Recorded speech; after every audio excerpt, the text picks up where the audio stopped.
Terima kasih Anda masih bersama kami di Sindo Siang bersama saya Nata Arman. Pemirsa, Roy Suryo dan Dr. Tifa masih menjalani perawatan di Rumah Sakit Polri Kramat Jati, Jakarta Timur. Kedua tersangka dirawat usai ditangkap penyidik Polda Metro Jaya pada Jumat kemarin. Hingga dengan Minggu siang, Roy Suryo dan Dr. Tifa masih menjalani rawat inap sejak Jumat malam di Gedung Anton Sujarwo Rumah Sakit Polri Kramat Jati, Jakarta Timur. Sebelumnya, kedua tersangka kasus dugaan pencemaran nama baik dan fitnah ijazah palsu Presiden Republik Indonesia ke-7 Joko Widodo sempat menjalani pemeriksaan kesehatan di instalasi gawat darurat RS Polri Kramat Jati. Sampai dengan saat ini belum dapat dipastikan berapa lama Roy Suryo dan juga Dr. Tifa akan menjalani rawat inap.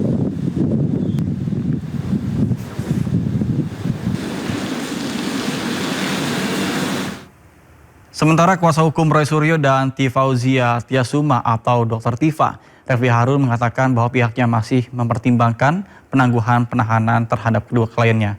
Menurut Refli, keputusan tersebut akan disesuaikan dengan perkembangan proses termasuk rencana pelimpahan tersangka dan barang bukti tahap kedua ke Kejaksaan pada hari Senin nanti. Dalam kasus lawyering seperti ini kan kita harus memperhatikan betul apa kemauan prinsipal kan. Apalagi ini kasus yang memberikan atensi publik yang tinggi, jadi tidak bisa sembarangan kita menghandlenya. Secara hukum nggak susah sebenarnya, kasus ringan kan sebenarnya kan, pencemaran nama baik kemudian fitnah itu ancaman hukumannya harusnya di bawah 5 tahun. Tapi kita tahu kan ada pasal-pasal yang kemudian diselundupkan, kita duga itu pasal Undang-Undang ITE dengan ancaman hukuman sampai 12 tahun. Karena itu kita perlu bertindak hati-hati dan kemudian juga kita kaitkan dengan kemungkinan nanti penyerahan dua beliau hari Senin nanti pukul 9 di Kejaksaan Negeri Jakarta Selatan. Nah, kita ingin memastikan bahwa upaya untuk misalnya penangguhan penahanan atau tidak ditahan itu tetap kita prioritaskan kepada mereka. Sementara kuasa hukum Roy Suryo Ahmad Hozinuddin menyatakan perang terbuka dengan Presiden ke-7 Republik Indonesia Joko Widodo. Hozinuddin menyebut ada peran Jokowi dalam penangkapan paksa Roy Suryo dan Dr. Tifa.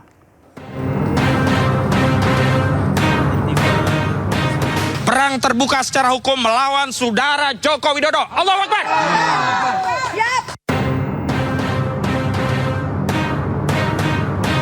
Kita ikuti proses hukum yang ada sampai nanti di sidang pengadilan.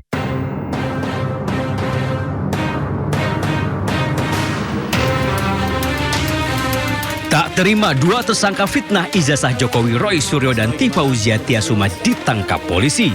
Kuasa hukum Roy Suryo Ahmad Hozinuddin nyatakan perang terbuka terhadap Joko Widodo. Hozinuddin menyebut proses hukum yang menjerat Roy dan Tifa penuh dengan kepentingan politik. Ia bahkan menuding di balik penangkapan Roy dan Tifa ada tangan Jokowi yang bekerja.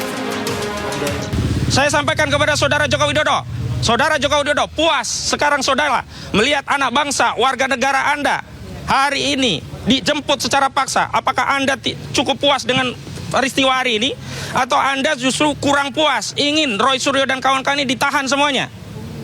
Karena saudara Joko Widodo sudah sampai pada tahapan ini, bismillahirrahmanirrahim, kami nyatakan perang terbuka secara hukum melawan saudara Joko Widodo. Allahu Akbar.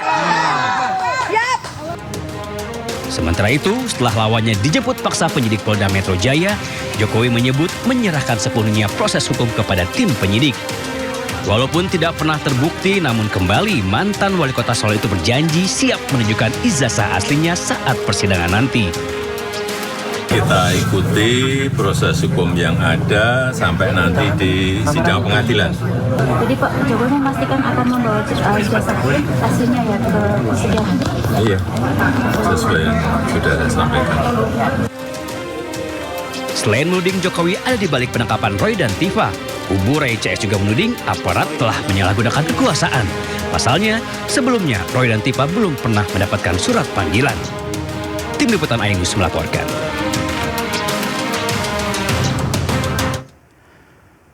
Pemirsa, Kapolri Jenderal Listio Sigit Prabowo tegaskan penahanan Roy Suryo dan Dr. Tifa yang dilakukan oleh Polda Metro Jaya merupakan tahapan sebelum diserahkan kepada Kejaksaan. Listio menjelaskan sejumlah tahapan administratif dan juga pemeriksaan harus dilakukan terlebih dahulu sebelum proses pelimpahan dilaksanakan. Merupakan rangkaian dari kegiatan yang harus dilakukan penyidik sebelum diserahkan tahap 2 ke kejaksaan, karena di kegiatannya kemarin sudah dijelaskan ada kegiatan pemeriksaan kesehatan, pemeriksaan administrasi untuk memastikan semuanya dalam kondisi baik sebelum diserahkan ke kejaksaan. Pemirsa, sebagian besar gas LPG yang kita pakai sehari-hari ternyata masih diimpor dari luar negeri. Dan untuk mengurangi ketergantungan impor gas, pemerintah menyiapkan program kompor listrik yang akan berjalan pada tahun 2027 mendatang. Ketergantungan Indonesia terhadap gas LPG impor hingga kini masih sangat tinggi. Dari seluruh kebutuhan gas LPG nasional, sekitar 80% dipenuhi dari luar negeri. Kondisi inilah yang mendorong pemerintah mencari alternatif energi lain untuk rumah tangga. Salah satunya yang disiapkan adalah kompor listrik yang rencananya mulai dibagikan pada tahun 2027 mendatang. Program ini sudah masuk dalam anggaran Kementerian ESDM dengan nilai sekitar 815 miliar rupiah lebih. Karena ada beberapa model kompor listrik yang sekarang kita mintanya itu di sekitar di bawah 900 kWh, supaya rakyat kita yang di daerah-daerah yang di kecamatan desa itu bisa dipakai dengan listrik kapasitas daya mereka yang ada. Meski anggaran sudah disiapkan, hingga kini pemerintah masih menunggu pembahasan lebih lanjut dengan DPR untuk memastikan jumlah kompor listrik yang akan dibagikan ke masyarakat. Tim Liputan iNews melaporkan. Pemberlakuan pemadaman listrik bergilir oleh perusahaan listrik negara membuat warga di Majalengka, Jawa Barat kecewa.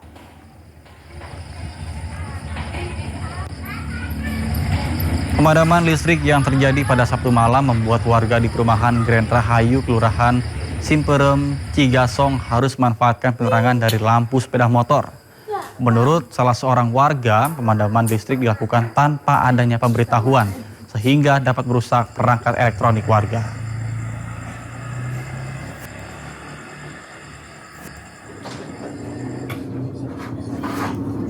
Sementara itu di Kota Cirebon, Jawa Barat, pemadaman listrik secara bergilir dalam beberapa hari terakhir mulai berdampak terhadap produksi furniture dan juga pernak-pernik pesta berbahan kayu. Mesin-mesin yang seharusnya bekerja kini tidak bisa berfungsi maksimal karena pemadaman listrik tersebut. Dikala listrik padam, para pekerja hanya bisa dikerjakan secara manual sambil menunggu listrik kembali menyala. Pemadaman sejak minggu kemarin pemadaman. Nah, 2 hari sekarang udah pemadaman nih. Kemarin dari asar sampai setelah maghrib. Sekarang dari habis zuhur sampai sekarang nih belum nyala. Ada kendala nggak? Kendalanya sangat kendala ketika kita yang di kerajinan kejar deadline yang menggunakan alat-alat perlu mesin, perlu listrik. Akhirnya dengan mati lampu ya sangat. Pemirsa, Menteri Energi dan Sumber Daya Mineral atau SDM Bahlil Lahadalia berikan ultimatum pada PT PLN Persero agar segera lakukan langkah terukur guna cegah terulangnya pemadaman bergilir yang dikeluhkan oleh masyarakat. Bahkan Bahlil pun tegaskan pemadaman listrik yang terjadi di sejumlah wilayah bukan disebabkan oleh kelangkaan batu bara. Mitigasinya adalah kami melakukan rapat evaluasi kontrol kepada PLN. Masalahnya yang PLN sampaikan itu adalah mereka kekurangan medium, kalori yang medium. Tapi itu kan teknis mereka. Sama maintenance-nya. Tadi saya sampai di jalan juga saya bicara sama Pak Dirut. Saya katakan bahwa segera melakukan langkah-langkah yang terukur agar hal-hal yang tidak diinginkan tidak terjadi, termasuk dalamnya adalah pemadaman yang dikeluhkan oleh rakyat. Kira-kira itu Pak. Pemerintah tegas, saya udah kurang tegas apalagi, udah kita kasih ultimatum gitu. Nah tinggal teknis implementasinya di PLN. Itu. Pemirsa, di tengah upaya pemerintah meningkatkan pendapatan negara dari sektor pajak di Provinsi Bengkulu, belasan ribu kendaraan dinas justru menunggak pajak. Tunggakan pajak kendaraan dinas ini mencapai 4,4 miliar rupiah.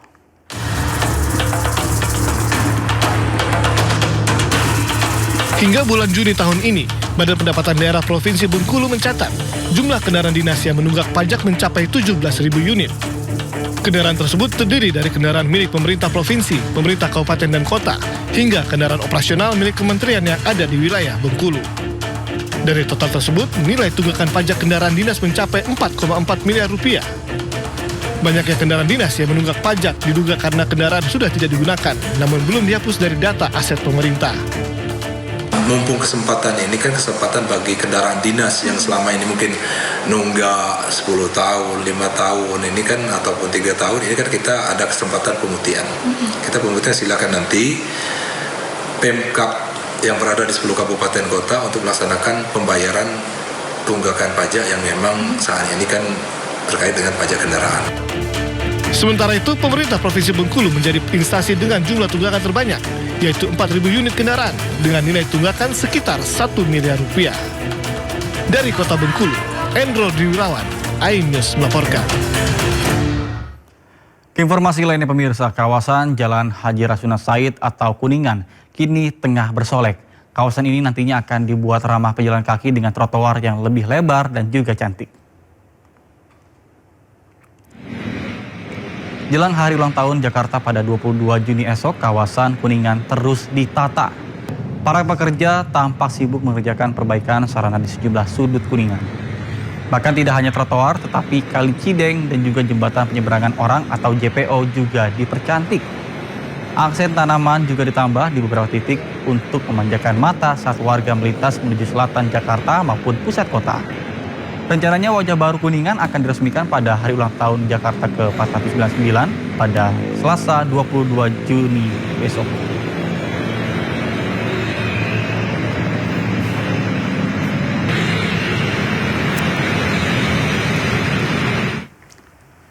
Pemirsa, Jakarta Fair Kemayoran atau Pekan Raya Jakarta ramai pengunjung di akhir pekan. Bahkan tidak sedikit juga pengunjung yang datang untuk memboyong keluarga untuk menikmati semua keseruan yang ada di PRJ. Momen libur akhir pekan banyak dimanfaatkan warga berlibur ke sejumlah tempat wisata, bahkan salah satunya adalah Jakarta Fair Kemayoran atau Pekan Raya Jakarta.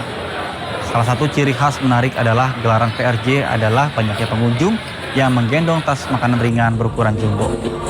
Tidak hanya itu, pesta rakyat terbesar se-Asia Tenggara ini juga menghadirkan pameran produk, bazar UMKM, wahana permainan, kuliner Nusantara, hingga konser musik. Pekan Raya Jakarta digelar selama 32 hari mulai dari 11 Juni sampai dengan 12 Juli mendatang.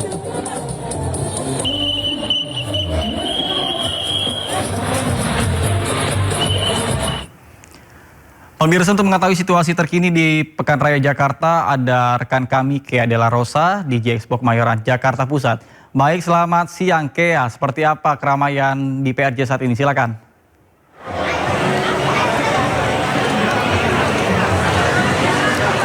Halo, selamat siang Nata dan juga pemirsa. Hari libur gini bukannya berlibur, saya masih kerja nih Nata. Tapi saya sambil jajanan jadul. Salah satunya nih, saya lagi makan es gabus, jadul banget kan. Saya akan mengajak Nata dan juga pemirsa untuk jajan bareng sama saya nih. Saya udah milih beberapa jajanan jadul yang memang ini dari anak-anak Gen Z milenial ini pasti tahu nih. Mie Sakura, terus juga coklat-coklat yang warna-warni ini, rambut nenek, dan juga cemilan lainnya. Memang di booth UMKM, yakni di booth yang jajanan jadul ini atau judal jadul ini ada selalu di PRJ nih Nata dan juga pemirsa. Harganya bervariasi, tentunya dari harga yang paling murah Rp5.000 dan juga yang paling mahal nih Rp165.000. Bukan hanya jajanan saja yang disuguhkan, tapi di booth judal jadul ini nih Nata dan pemirsa ada mainan anak-anak. Jadi nggak heran gitu ya, banyak banget nih anak-anak yang juga mampir ke judal jadul yang ada di booth UMKM PRJ pada hari ini. Memang kalau misalnya kita lihat nih ya Nata dan pemirsa, PRJ ini menjadi salah satu agenda tahunan untuk menyambut ulang tahun Jakarta dan pas sekali waktunya dengan hari libur anak sekolah Sehingga tidak heran yang kesini selalu keluarga bersama dengan anak-anaknya.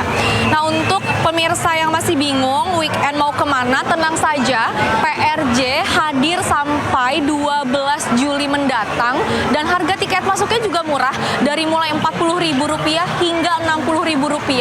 Dan juga selain makanan-makanan, tentunya banyak sekali hal lainnya nih. Kalau ibu-ibu kan pasti nyari perabotan rumah tangga, ada juga. Lalu kalau misalnya mencari motor, di sini juga ada. Selain itu, make up juga ada di Nata. Dan pemirsa, kalau saya sih paling senang di tempat ini nih, jajan-jajanan jadul. Jadi Nata, langsung dong ikut saya ke sini untuk jajan-jajanan jadul sama saya. Kembali ke studio.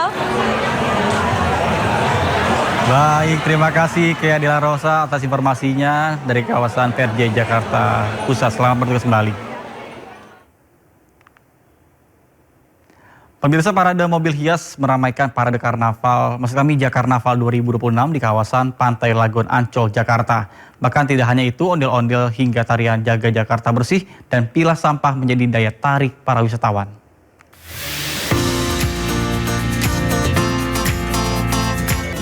Pengunjung Ancol tumpah ruah pada acara Jakarnaval 2026 di Pantai Lagun dalam rangka menyambut HUT Jakarta ke-499. Acara yang dimulai pada Sabtu sore itu tak hanya menampilkan hiburan musik secara gratis, namun juga menampilkan parade kreatif dengan konsep intelektual properti lokal dan kostum karakter animasi yang dibuat oleh kreator lokal.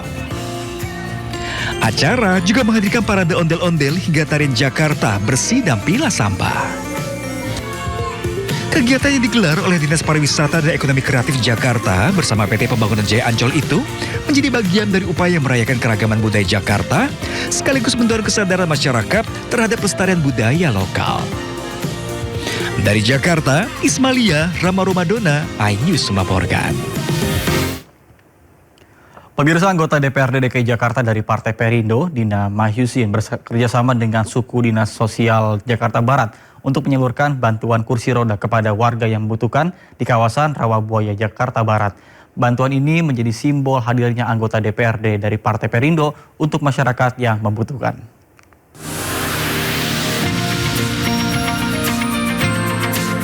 Anggota DPRD DKI Jakarta dari Partai Perindo, Dina Mahyusin, turun langsung ke tengah masyarakat di daerah Rawabuaya, Cengkareng, Jakarta Barat untuk memastikan bantuan tersebut tepat sasaran.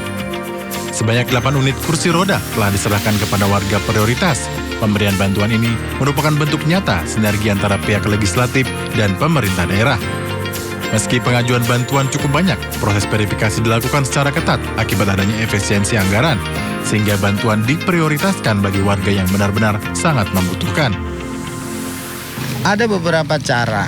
Yang pertama bisa melalui kelurahan. Di kelurahan ada kawan-kawan dari Pendamsos mengajukan ke kelurahan atau ada datang langsung ke posko anggota DPRD DKI Jakarta. Jadi diarahkan nanti diajukan kepada Dinas Sosial, mudah-mudahan tidak lama prosesnya dan akan turun. Salah satu penerima manfaat tidak kuasa menahan haru saat menerima bantuan tersebut. Dirinya mengaku proses pengajuan bantuan ini tergolong mudah dan cepat. Enggak lama ini, yang minta kursi ini belum lama, sebelum lebaran itu aja. Alhamdulillah cepat, iya alhamdulillah. Iya sangat membutuhkan saya, alhamdulillah mudah banget, enggak lama. Penyaluran bantuan ini diharapkan dapat meringankan beban warga, sekaligus menjadi momentum untuk meningkatkan kesadaran warga akan perilaku hidup bersih dan sehat. Pihak DPRD DKI Jakarta dan Dinas Sosial akan berkomitmen melanjutkan penyaluran bantuan serupa untuk membantu masyarakat yang membutuhkan. Dari Jakarta, Selena Yahya, Pandu Priyo, iNews melaporkan.